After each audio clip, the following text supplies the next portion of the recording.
For each layer adjustment, what we'll do is go through the process of selecting the section that we want to adjust and look at each of the different things.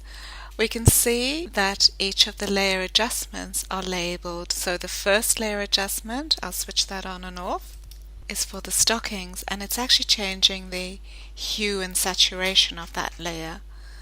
The second layer adjustment, have a look at the cheeks and the lips, was actually putting a color onto the cheeks and the lips and the eyes, and that was a color fill. The third layer adjustment is a pattern that we created and then loaded it into Photoshop and put that onto the stockings. And the fourth layer adjustment was another color fill where we selected the black in the dress and filled it with green. So each of these layer adjustments are still editable, as in I could go into hue saturation and change that quite easily. Or I could go into color fill and put a new color in there so you can see what's happening there. And cancel because I don't want to change that. I could go into my pattern fill and I could actually change the size of the spots, so the percentage of the size of the spots, or I could even put a new pattern in there and change the percentage of the size of that pattern. The same will go there for the color. So we'll look at the stockings quickly. How I sometimes like to do that is I like to select the actual first mask that I did and then delete from that mask. So let's do it that way so that we've got something similar happening. Once again, I'm actually going to use the new one I've just created. So I'll collapse those and switch the eye off and switch the eye on of the new one. Put my mouse into that one and select that layer. So to select a mask again, the best way to do this is to rest your mouse on top of that mask and go Command click if you're on an Apple or Control click if you're on a PC.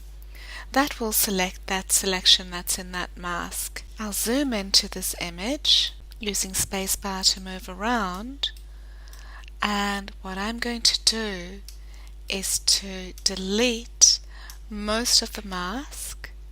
I'll come to my marquee tool and press Alt, and you can see that there's a subtraction sign next to the marquee tool, and delete quite a bit of that mask until I get to this point over here.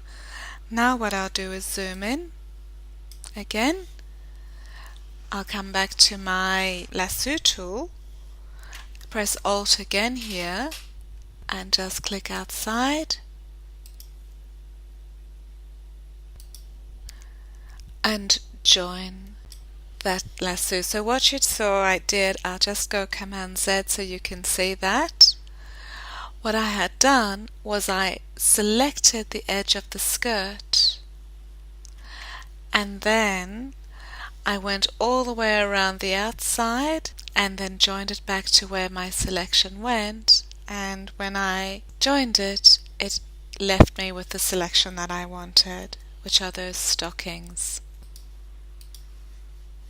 So what you can see me doing here is going all the way around the outside, and over here I'd actually missed that piece because I didn't want to delete anything there. And I get close to where I know that I started and I go Enter. And that deletes the black. So I've just got a little bit of black to delete over here. Alt, close. Zooming out, Control minus, Command minus.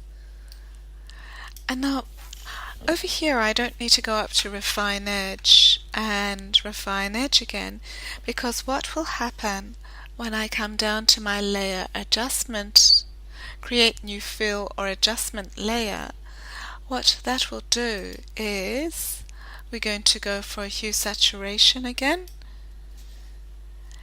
is create a completely new layer as you see over here. Let's come back down to hue saturation, and now I can change the color of those stockings, and I'm happy with that.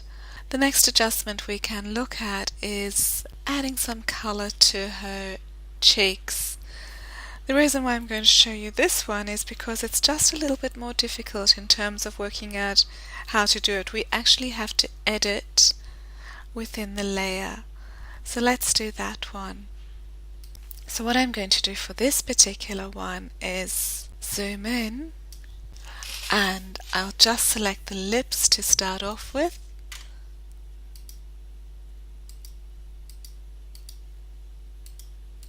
So I've selected the lips, and now I'm going to go and add a solid color. Let's choose a very, very bright pink and go OK. So now we'd actually like it to blend a little bit better. So in this case what we're going to do is look at our blend modes. So I'm in that layer and I come up to the top here, and this section here is the blending mode for that particular layer. Come into an arrow, and I know from previous experience that multiply works really well when I do things like this. I'm going to leave it at that. I'm going to make that a little bit opaque so it's not so harsh. So I'm going to bring it down to about 60%. Sometimes you have to go all the way down.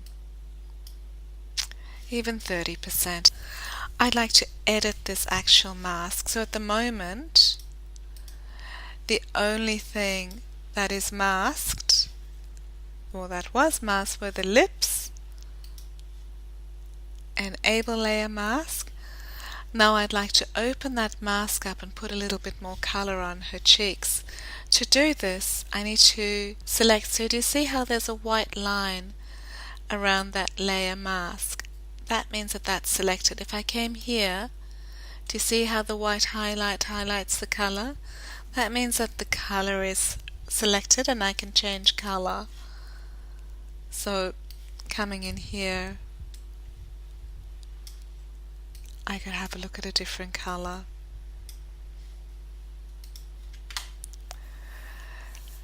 So going back to the mask, what I want to do now is open this mask up so that a little bit more shows.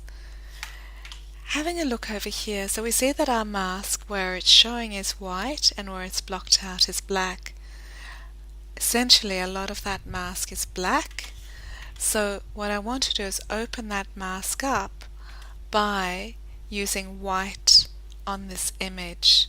So when I use my pen tool or my brush tool, and what I'd like to do is make it a little bit opaque, and we'll leave it at normal. We can also change the size of the brush with the square brackets. So either here, or what I can do is use my square brackets to make it bigger and smaller. Now when I start to draw on this image with the white, which we've got there, you can see the cheeks change color slightly, making it a little smaller. So what we've just had a look at is using a solid color, and we've put a blend mode onto it, and we used multiply as opposed to normal. Essentially we've changed the stocking color and we've just added some color to her cheeks.